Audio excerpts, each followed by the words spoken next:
Assalamualaikum warahmatullahi wabarakatuh. Berjumpa lagi bersama saya Pak Ir dalam pembahasan materi bahasa Indonesia.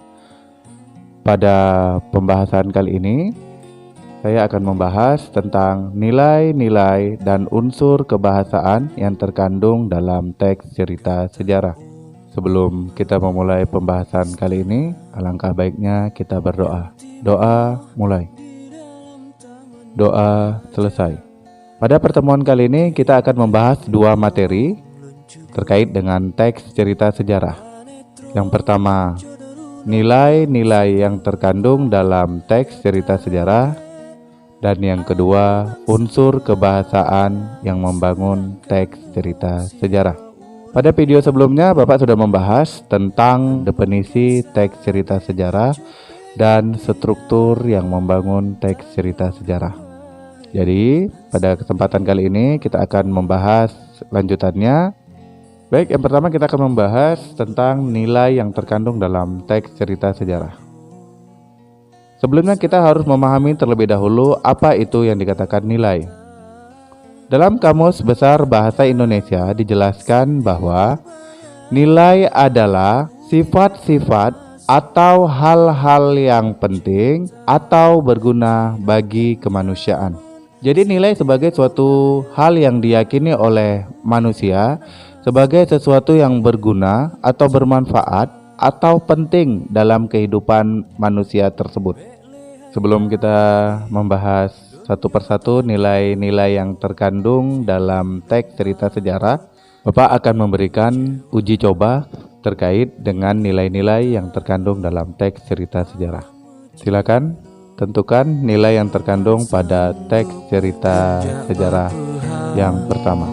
Pagemanyang han lepah lemgrok pintu rap tutup merantai bajang hanjut lom tamang payalon surut cintamu sangkut bak binte kaca.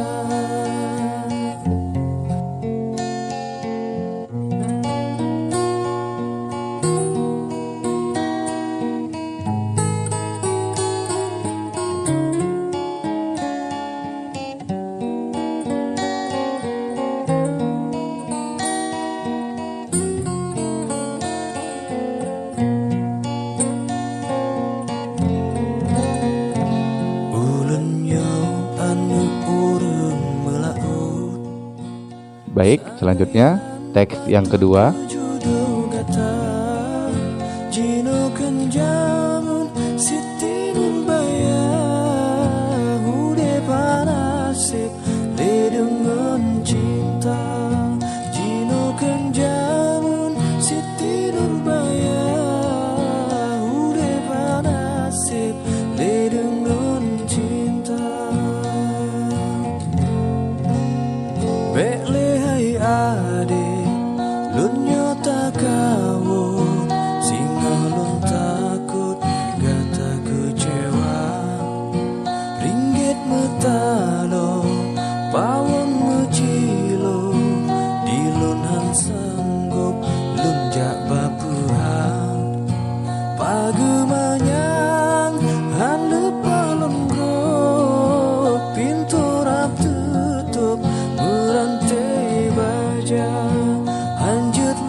Silakan kalian tentukan nilai yang terkandung pada penggalan teks cerita sejarah tersebut.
Keempat, silakan kalian tentukan nilai yang terkandung dalam penggalan teks cerita sejarah tersebut.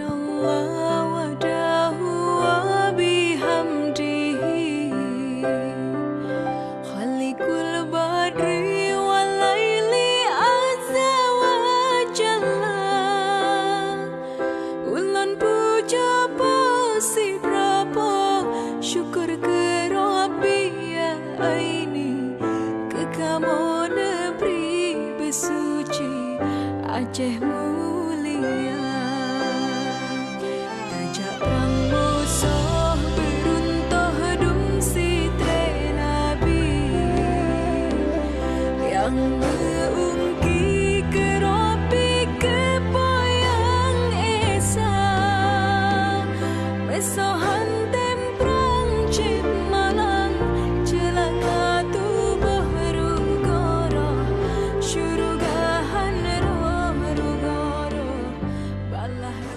Terakhir, teks yang kelima, dengan tugas yang sama, kalian tentukan nilai yang terkandung dalam penggalan teks cerita sejarah tersebut.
Jadi berdasarkan kelima teks cerita yang sudah Bapak tampilkan tadi, secara garis besar, nilai yang terkandung dalam teks cerita sejarah itu dapat dibagi menjadi 5. Yang pertama nilai budaya, yang kedua nilai religi, yang ketiga nilai moral, yang keempat nilai kepahlawanan, dan yang kelima nilai sosial.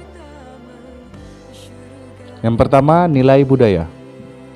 Nilai budaya terkait dengan kebiasaan atau adat istiadat yang diyakini oleh masyarakat sekitar. Jadi kebiasaan-kebiasaan atau adat istiadat yang dianggap penting oleh masyarakat, nah itu yang dikatakan nilai budaya. Yang kedua, nilai religi atau yang dikenal dengan nilai agama. Nah, nilai ini berkaitan dengan hal-hal yang penting berdasarkan keyakinan seseorang. Yang ketiga, nilai moral. Nilai moral terkait dengan perilaku baik dan tidak baiknya manusia. Yang keempat, nilai kepahlawanan atau dikenal dengan nilai patriotisme. Keinginan untuk berjuang, keberanian, cinta tanah air merupakan nilai-nilai yang terkait dengan nilai kepahlawanan. Dan yang terakhir, nilai sosial. Nilai sosial terkait dengan interaksi antara satu manusia dengan manusia yang lain, atau antara manusia dengan alam sekitar. Jadi sudah jelas tentang kelima jenis nilai yang terkandung dalam teks cerita sejarah. Bapak berikan kalian waktu kembali untuk mengoreksi ulang terkait dengan nilai-nilai yang terdapat pada kelima teks yang sudah Bapak tampilkan sebelumnya. Bagaimana? Sudah selesai? Mari sama-sama kita bahas. Teks yang pertama. Nilai yang muncul adalah nilai benar, nilai religi atau nilai keagamaan. Apa penandanya pada teks tersebut? Yaitu keyakinan masyarakat akan adanya Tuhan atau banyak Tuhan. Itu penanda sebagai nilai religi. Yang kedua, nilai benar, nilai kepahlawanan. Sebagai kata kuncinya apa? Kamu bisa baca pada kalimat, kami pasti akan mendatangi mereka dengan bala tentara yang mereka tidak mampu melawannya. Nah, nilai kepahlawanan muncul di sini. Bahwasanya sangat yakin tokoh tersebut akan mengalahkan lawannya dengan membawa bala tentara. Selanjutnya teks ketiga, nilai yang muncul adalah nilai benar, nilai sosial. Penandanya apa? Kepedulian tokoh yang muncul pada teks tersebut terhadap kaum pribumi. Dalam teks ini terkait dengan kondisi pendidikan kaum pribumi, sehingga si tokoh berusaha mendirikan lembaga pendidikan. Pada teks keempat, nilai yang menonjol adalah nilai moral, perilaku baik atau tidak baiknya manusia.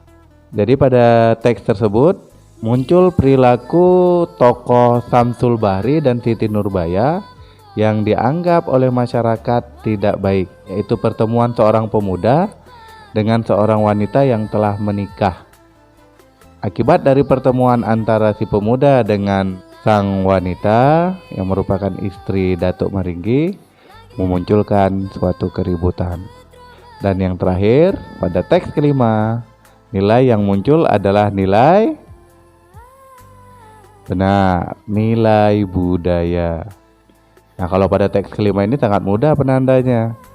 Kalian lihat pada kalimat pertama, adapun adanya acara tahlilan adalah berawal dari kebudayaan orang zaman dahulu sebelum datangnya Islam. Ada kata kebudayaan di situ, kebiasaan masyarakat. Ternyata tahlilan itu merupakan kebiasaan orang zaman dahulu sebelum masuknya Islam. Gimana? Dari kelima teks tersebut, berapa yang benar, berapa yang salah? Nah, coba kamu bandingkan dengan sebelum Bapak jelaskan tentang nilai-nilai yang terkandung dalam teks cerita sejarah dengan jawabanmu setelah mendengar penjelasan Bapak terkait dengan nilai-nilai yang terkandung dalam teks cerita sejarah. Mudah-mudahan banyak yang hasilnya bagus. Baik, sebagai pembahasan terakhir pada pertemuan kali ini, kita akan membahas tentang unsur kebahasaan dalam teks cerita sejarah. Jadi ada 7 unsur yang membangunnya. Yang pertama, kata bermakna lampau. Artinya ada kata yang maknanya itu peristiwa yang sudah terjadi. Yang kedua, menggunakan konjungsi temporal. Konjungsi temporal sudah Bapak jelaskan pada video sebelumnya. Yang ketiga, kata kerja material. Kata kerja material artinya apa? Kata kerja yang wujudnya bisa dilihat. Jadi suatu tindakan yang dilakukan oleh seseorang atau subjek dapat dilihat. Contohnya apa? Menulis, memegang, berdiri, duduk. Paham? Baik, unsur yang keempat, kalimat tidak langsung. Bagaimana bentuk kalimat yang tidak langsung? Artinya apa? Ada dialog yang secara langsung. Misal, Pak Ir menyuruh siswanya mengambil buku cetak di perpustakaan. Nah, itu sebagai kalimat yang tidak langsung. Paham? Yang kelima, kata kerja mental. Kalau tadi ada kata kerja material, adalah kata kerja yang wujudnya nampak. Sedangkan kata kerja mental adalah kata kerja yang berdasarkan atau sebagai bentuk reaksi dari apa yang dirasakan oleh subjek.